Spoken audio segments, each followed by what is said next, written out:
My name is Clara. I'm 34. And what started as a dream anniversary cruise has somehow turned into one of the worst nights of my life.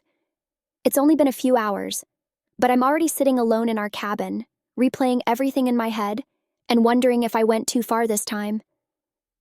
Alex, my husband, and I have been married for 8 years.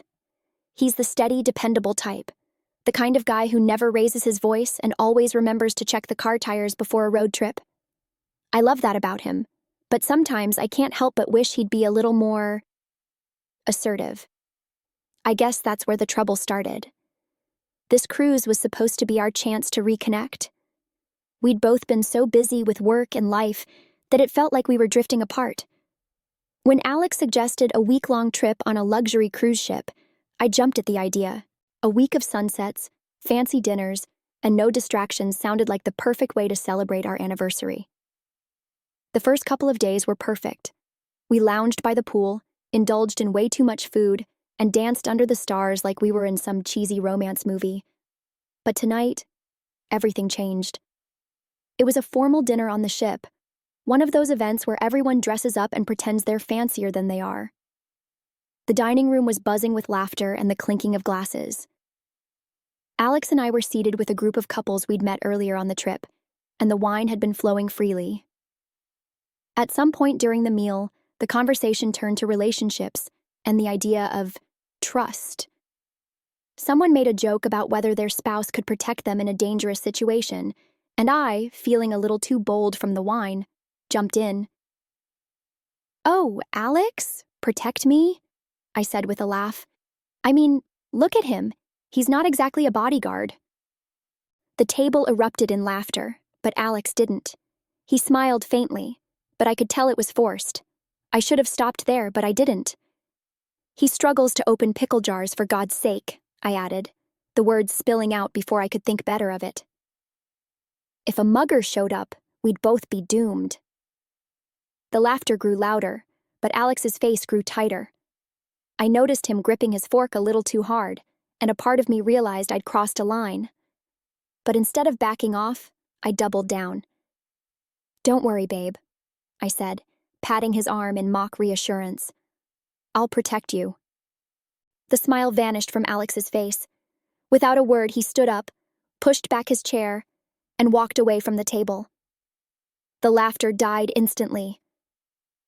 I stared after him, stunned. What just happened? I sat there at the dinner table, frozen. The laughter around me had stopped, replaced by an awkward silence. A couple of the women exchanged nervous glances, while one of the men cleared his throat and reached for his wine glass. I forced a smile, shrugging like it was no big deal. "He's probably just tired," I said, my voice too bright, too forced. Inside, though, my chest tightened. Alex never stormed off like that. He wasn't the type to make a scene, and yet, he'd just walked out in front of everyone without a word. I stayed at the table a little longer, making small talk and pretending not to notice the sideways glances people kept throwing my way. Eventually, I excused myself, saying I wanted to check on Alex. As I walked through the ship's dimly lit hallways, my irritation grew. Was he seriously this upset over a joke? Sure, maybe it had been a little sharp, but it wasn't like I'd meant to hurt him. When I reached our cabin, I half expected to find him sulking inside, scrolling through his phone or staring out at the ocean. But the room was empty. His jacket was gone, and the way the bed was still neatly made told me he hadn't been back since he left the dining room. Annoyance bubbled up inside me. Fine, I thought. If he wanted to pout like a child, I wasn't going to chase after him. I changed into something more comfortable, poured myself a glass of wine, and sat on the balcony, trying to focus on the sound of the waves. But no matter how hard I tried, I couldn't shake the unease creeping in. An hour passed, then another. Still no sign of Alex. I started scrolling through my phone, debating whether to text him. "Where are you?" I typed out, but didn't send. My pride wouldn't let me. Instead, I convinced myself he'd come back when he was ready. It wasn't until later that night, when I went to grab a late-night snack at one of the ship's smaller cafes, that I saw him. He was sitting at a table near the bar, his posture relaxed in a way that made my stomach churn. Across from him was one of the wait staff, a young blonde woman in a crisp uniform. At first, I thought maybe she was just taking a break or making small talk with a guest, but as I watched them, something about their body language made me pause. She laughed at something he said, leaning slightly forward, and he smiled back, his expression softer than it had been in weeks. A strange mix of emotions surged through me. Confusion, anger, and something I didn't want to admit felt a lot like jealousy. I hesitated, standing just out of sight, torn between confronting him and walking away. Eventually, I turned back toward our cabin, my thoughts racing. Was I overreacting? It wasn't like Alex to flirt, let alone with someone so obvious. But then again, it wasn't like him to storm out of a room either. Back in the cabin, I paced, replaying the scene over and over. What were they talking about? Why did she seem so comfortable with him? And why hadn't he come to find me? By the time he returned, it was past midnight. I was sitting on the edge of the bed, arms crossed, my irritation barely contained. Had a nice chat? I asked, my voice sharper than I intended. He paused, caught off guard by my tone. What are you talking about? Don't play dumb, Alex. I saw you with that waitress. You seemed to be having a great time while I was sitting here, worried about where you were. His brows furrowed, and for a moment, he looked genuinely confused. Lauren, she was just being polite. I needed some space, and she brought me a coffee, that's all. I scoffed, the knot in my chest tightening. Polite? You were practically glowing, Alex. Is that why you stormed out? To find someone who actually appreciates your sensitive side? His jaw tightened, and I could see the frustration building in his eyes. You're unbelievable, Clara. You humiliate me in front of everyone, and now you're twisting this into something it's not? I walked out because I needed air, not because I needed whatever it is you think that was. Oh, so now it's my fault? I shot back, my voice rising. You're the one who walked out. You're the one sitting around flirting with a stranger while I'm left to deal with the fallout. Flirting? He snapped, his voice finally matching mine. You think that was flirting? Clara, maybe if you spent less time trying to entertain an audience and more time actually listening to me, you'd realize how ridiculous that sounds. His words hit harder than I expected, and for a moment, I didn't know how to respond. The room felt suffocating, the tension between us thick and unrelenting. Why can't you just admit it? I finally said, my voice trembling. Admit that you liked the attention, that it made you feel good to be around someone who doesn't see you as some joke. Alex's expression shifted, his frustration giving way to something deeper.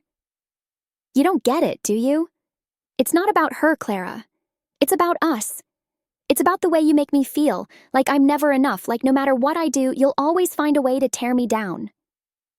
The room fell silent, his words hanging in the air like a weight I couldn't shake. For the first time that night, I felt a flicker of something that resembled guilt, but it was quickly drowned out by my own defensiveness. Fine, I said, standing up and crossing my arms. If that's how you feel, maybe you should have stayed with her. At least then you wouldn't have to deal with me. He stared at me for a long moment, his face unreadable, before shaking his head. You really don't get it, do you? He said quietly, then turned and walked out of the room, leaving me alone with nothing but the sound of the ocean outside and the sinking realization that this fight was far from over. When Alex finally returned to the cabin the next evening, I was ready for a fight. I'd spent the entire day seething, replaying every word from the night before, every glance he'd shared with that waitress, Lauren. The longer I thought about it, the angrier I became. How dare he walk out on me? How dare he sit there smiling with someone else while I was left to look like a fool? The door clicked open, and he stepped inside, his face calm but unreadable. That calmness only fueled my irritation. Where have you been? I demanded, crossing my arms. Enjoying more polite conversations? He set his jacket down without looking at me, his movements slow and deliberate. I needed space, he said simply, his tone controlled, though I could hear the strain underneath. Space? Is that your excuse for ignoring me all day? I shot back. Do you have any idea how humiliating it is to be left wondering where my husband is while he's off cozying up to a stranger? Alex turned to face me, his expression hardening. Cozying up? Clara, that's not what happened, and you know it. But of course, you'd rather twist this into something dramatic than actually listen to me. Listen to you? I laughed bitterly. You're the one who stormed off like a child. If you're so upset, maybe you should just say it instead of playing the victim. His jaw tightened, and for a moment I thought he might walk out again. Instead, he took a deep breath and met my gaze, his voice low but firm. Fine. You want to hear it? I feel like I'm never enough for you, Clara. Like no matter what I do, no matter how hard I try, it's never good enough. I opened my mouth to argue, but he held up a hand, stopping me. I've put up with your jokes for years. Your constant need to point out my flaws, to make me the punchline, like it's your way of proving something to everyone else. But last night? That was the breaking point. You didn't just make a joke, Clara. You made me feel small, in front of strangers, in front of people I wanted to respect me. His words landed like a blow, but my defenses were already up. Oh, come on, Alex. They were jokes. You're overreacting. People tease their spouses all the time. It's not a big deal. It's not about the jokes, he said, his voice rising now, his frustration bubbling to the surface. It's about how you see me, or maybe how you don't. Do you even realize how often you do this? How often you put me down just to get a laugh or make yourself feel better? I felt my cheeks flush with anger. So now I'm the villain? I'm the bad guy because I have a sense of humor? He shook his head, letting out a bitter laugh. It's not about humor, Clara. It's about respect, and you don't have any for me.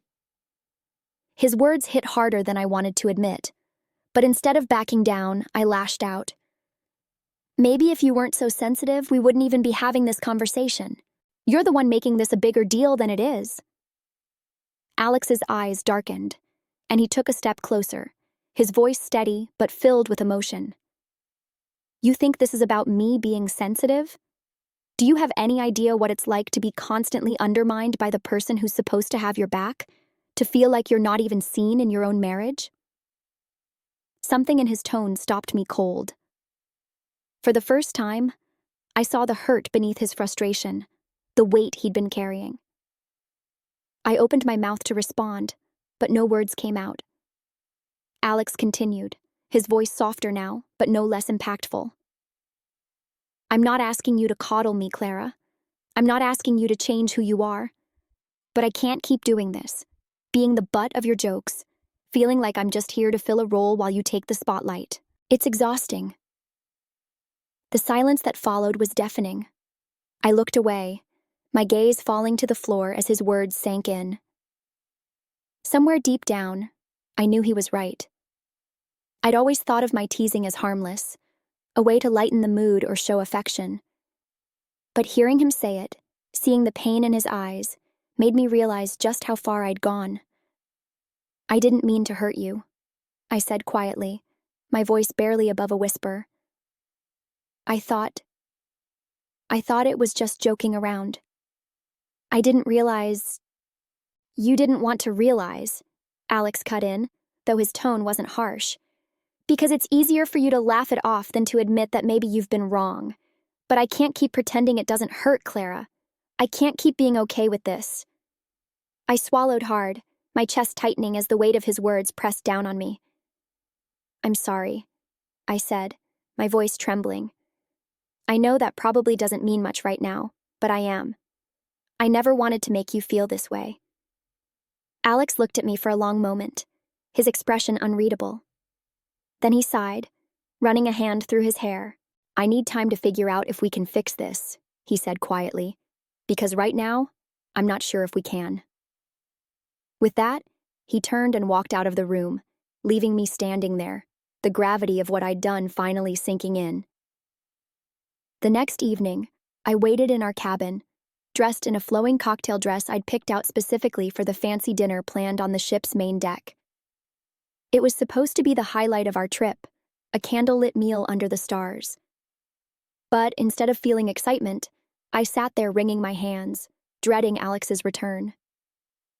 When he finally walked in, the sight of him made my stomach twist. He wasn't dressed for dinner.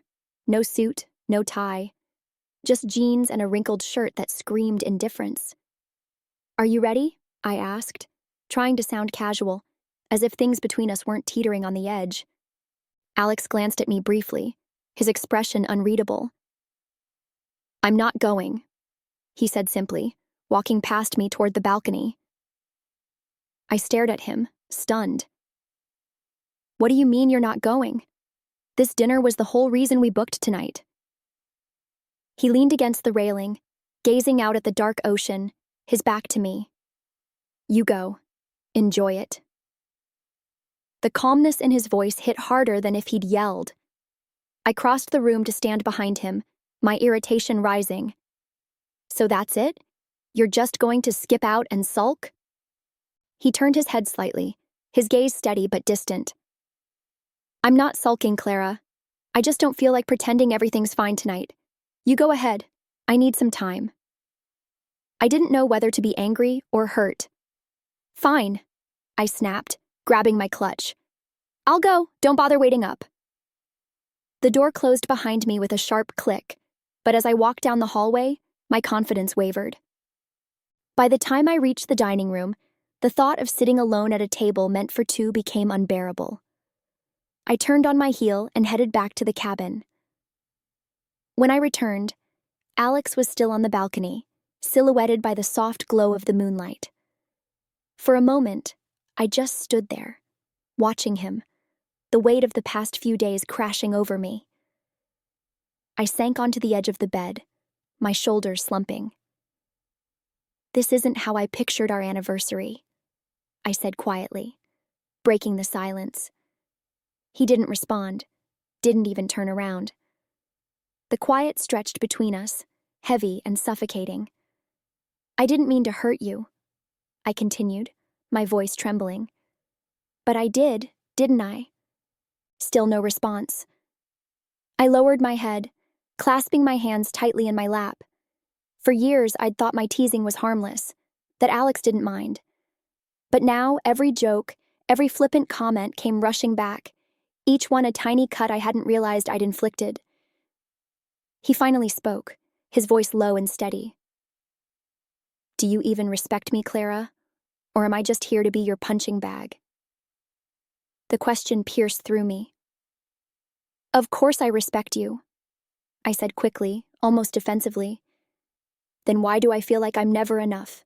he asked, turning to face me. His expression wasn't angry, just tired, as if carrying the weight of my words for so long had drained him completely. Tears pricked at my eyes, but I blinked them away. "I don't know," I admitted, my voice cracking. "I guess I thought it was just how we were. I didn't realize how much it hurt you." Alex nodded slowly, his gaze drifting back to the horizon. "I don't think you did. And that's the problem, Clara. You don't think about it. You don't think about how your words affect me, about what it feels like to always be the joke." The shame hit me in waves, each one stronger than the last. He was right. I hadn't thought about it. I hadn't wanted to. The rest of the night passed in strained silence. Alex stayed on the balcony, and I lay awake in bed, staring at the ceiling and replaying his words over and over. For the first time in years, I questioned everything about our marriage. Had I always been this careless? Had my need to entertain, to feel clever and admired, blinded me to what Alex needed? The next morning, I woke to find the cabin empty. His side of the bed was untouched, his shoes gone. A wave of panic washed over me as I checked my phone, hoping for a message. There was nothing. Sitting down at the small table, I buried my face in my hands, the weight of it all crushing me. My words, my actions, They weren't harmless.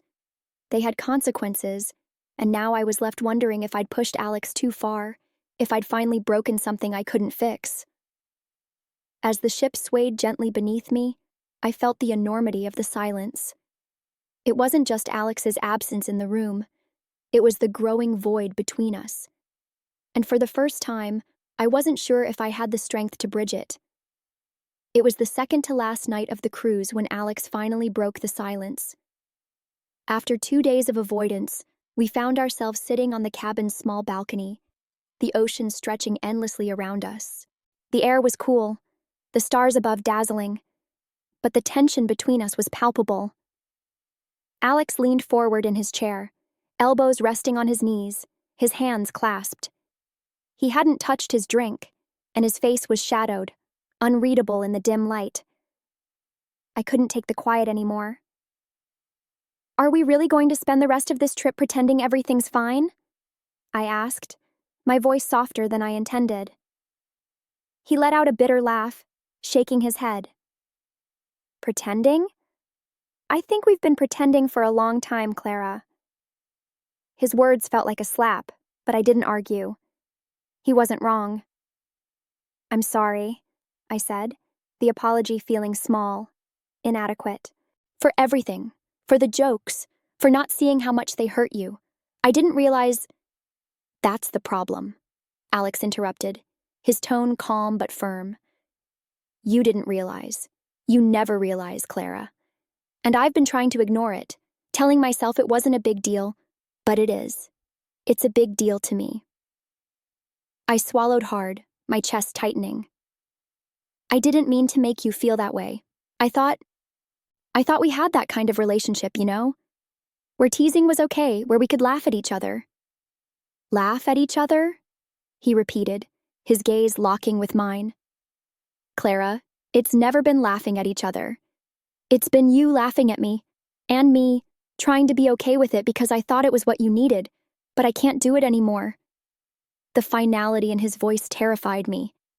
I leaned forward, desperation creeping into my tone. "Alex, I hear you. I do. And I'm telling you, I'll change. I'll stop the jokes. I'll think before I speak. Just don't give up on us, please." He sighed, leaning back in his chair and looking out at the dark water. "It's not that simple, Clara. You say you'll change, but do you even know how? Do you understand why this keeps happening?" "I'm trying to," I said quickly, tears stinging my eyes. "I know I've been selfish. I know I've taken you for granted. But I don't want to lose you, Alex. I can't." He turned to face me, and the sadness in his eyes was almost unbearable. "Do you even love me, Clara? Or do you just love the idea of me, the dependable guy who's always there, always steady?" The question shattered something inside me. "Of course I love you," I said, my voice breaking. "I love you, Alex. I've just been stupid, thoughtless. But that doesn't mean I don't care." He looked at me for a long time, as if searching for something in my face, something to believe in. "I need more than words," he said finally. "I need to see that you're willing to put in the work, that this isn't just another promise you'll forget in a week." "I will," I whispered, the tears now spilling over. "I'll do whatever it takes. Just give me the chance to prove it." Alex sighed again, running a hand through his hair. "I'm not saying it's over," he said, his voice heavy. "But I'm also not saying I'm ready to forgive and forget. I need time, Clara. I need to figure out if this is something we can actually fix, or if it's just too broken." The words hit me like a blow, but I nodded, swallowing the lump in my throat. "Take all the time you need," I said, though the thought of waiting, of not knowing, filled me with dread. He stood then, stepping back into the cabin. "I'm going to sleep," he said quietly, leaving me alone on the balcony. I stayed there for hours, the cool breeze drying my tears as I stared at the endless waves. For the first time, I truly understood how much damage I'd done, not just with my words, but with years of thoughtlessness, of taking Alex for granted. As the ship sailed into the night, I promised myself that I would change. Not for Alex, not to save the marriage, but because I needed to be better. For both of us. Still, a small voice in the back of my mind whispered that it might already be too late. And I couldn't silence it. Начало формы. Конец формы.